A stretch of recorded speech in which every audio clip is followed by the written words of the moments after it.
पान खाई दांत खराब होउछि कि सिगारेट और गुटखा खाई पार्टी कैंसर होउछि कि दांत माड़ी पाची दुर्गंध करुछि कि पार्टी पायरिया होउछि कि एही सब समस्यार समाधान करि परिबो एक आयुर्वेदिक वनस्पति जहार ना भुइअंला गछ।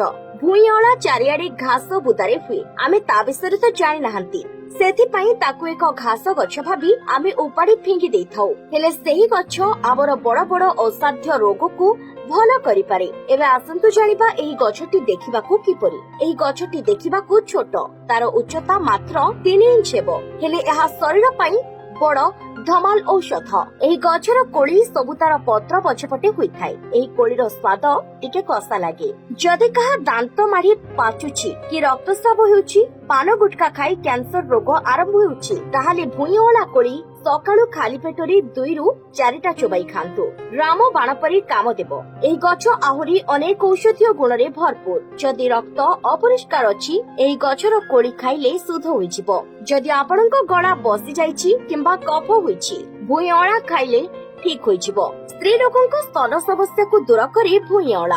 अल्सर रोग को ठीक करे भुइअंला। पेट काटिले भुइअंला संगे संगे खाइदेले 2 मिनिट रे पेट काटिबा दूर होई जाय। लिवर रोग थिले भुइअंला पत्र चोपाई सकाळे खाली पेटरे खांतु ठीक होई जिवो। डायबिटीज रोगी एही गछर पत्र को गोटे ग्लास पानी रे पकाई फुटांतु अधा आला परे पियंतु दिनको 2 थर एही परे पियंतु डायबिटीज छाडी जिवो।